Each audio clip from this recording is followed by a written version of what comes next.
In today's video, I'm going to teach you how to actually sew something onto your apron. So the first thing I'm going to do is pick up my thread. I'm going to find the end of it. Remember we talked about that you can tuck this end into the little slit at the top so it's easier for people to find. That's also the case in brand new thread, which is what this is. I'm going to use this thread so you can see what I'm doing. I'm going to pull out a length of thread that I think will be long enough to sew my whole pocket. I don't want to make it too long, but I also don't want to make it too short. I am going to double up my thread, and so I'm just going to take this off. So I want to make sure that it's plenty long enough, but I don't want it to get tangled as I work either. So I've tucked that back into the little notch that it has for that. I'm going to thread my needle carefully. Then I'm going to grab my two ends of my thread, and I'm going to tie a knot. Whatever way is the best way for you to tie a knot, that's what I want you to do.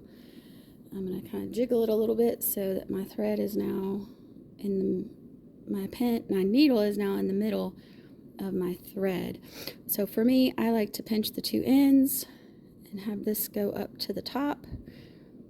Pinch the needle eye and have it go to the bottom. Then I'm going to take the thread that I put to the top, which is my ends, and I'm going to wrap it 1, 2, 3, 4, 5, 6, 7. I'm going to wrap it a bunch of times. Then I'm going to pinch over my wrapping and pull this through, holding firmly onto the end. So now I have a knot on my, I think you can see that, I have a knot. So I always want to start underneath my fabric. So I'm going to start underneath here. I want to start close to the edge. Hopefully you can see this.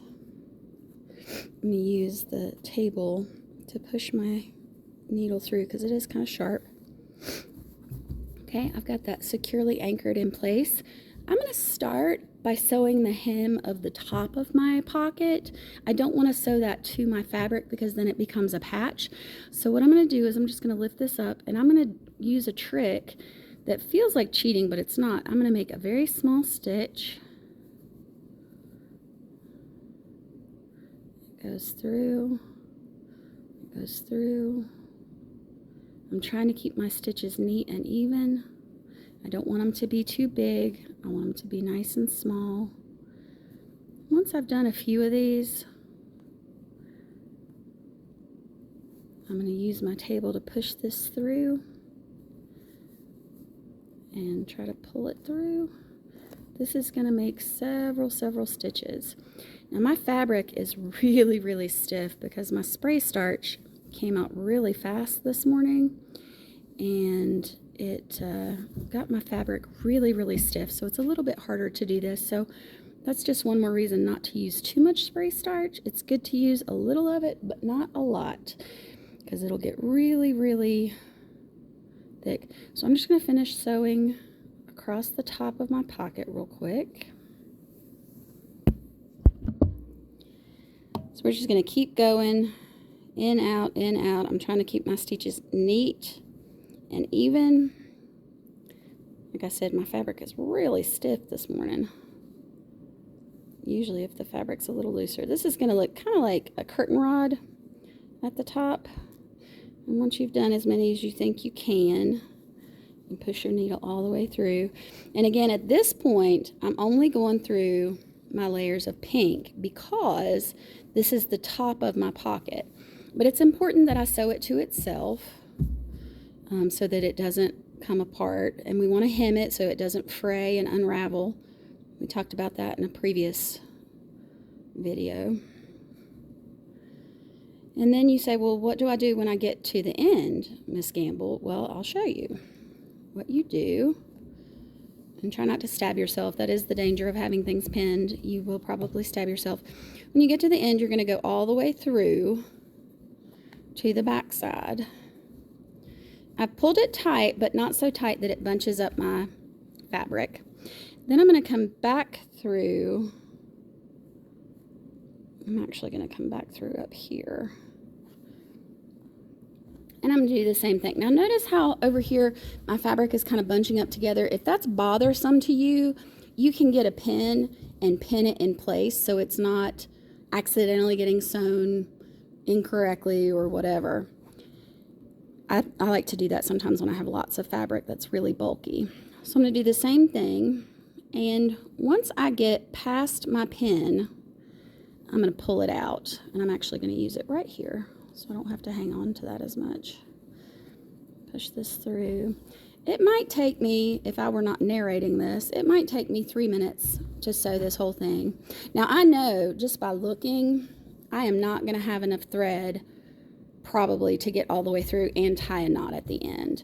So at some point I'm going to have to get more thread to sew this, but that's okay. That's not a problem. I can always get more thread, but I want to try to guesstimate pretty close to how much I'm going to need when I start, because it is easier if you can just do this in one long sewing thread.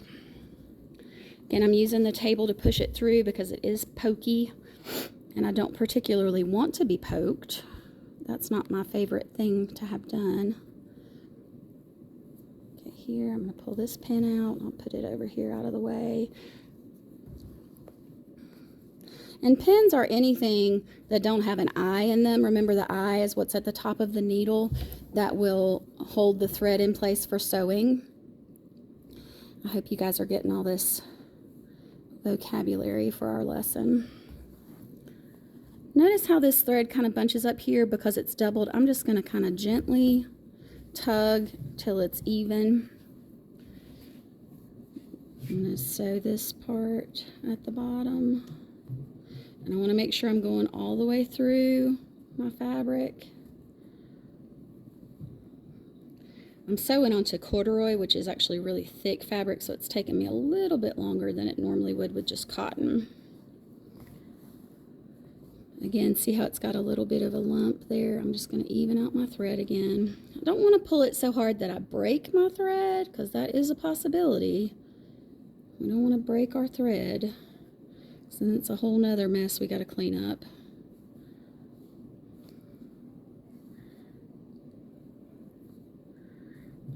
Go through. Sorry, I'm out of camera range.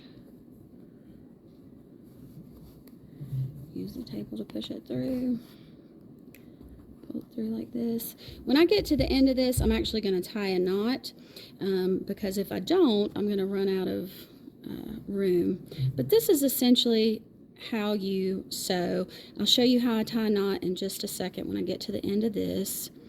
And that'll be at the knot at the end of anything. We always want to end and start on the back side because we want our knots to be on the side that we don't see. Knots are not particularly aesthetically pleasing, and so we want to make sure that our apron projects are attractive.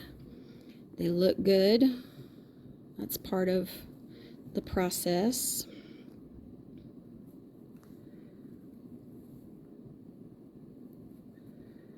I might be getting a little close to the edge down here. If you want to make sure that your lines are super duper straight, you can use a ruler and a pencil or a piece of chalk to sketch out where you want to draw, where you want to sew. That way your lines will be super neat. If you are a perfectionist and that is something that you're interested in, you can absolutely do that. Probably should not have taken that pin out just yet. I'm going to turn my fabric a little bit so it's easier for me to sew. Again, using the table to push it through, because sometimes these needles get difficult to grab. Okay, I'm going to go down through this last one, and now I'm going to tie a knot. So let's see if I can zoom in a little bit on this. For tying the knot, what I like to do is make a loop, pull my needle, well, put my needle at the base of this. I'm going to wrap it 1, 2, 3, 4, 5, 6 times, and I'm going to feed it back through my apron, pulling it back through. This is called a French knot, and it ties a very neat knot right at the very end. Then on this side of the fabric, I'm just going to snip this, and it's just like that. So I just have this one side left to sew. I'll do that later, and my pocket will be done on there. I can unpin my sides over here, and that is basically how to sew on a pocket.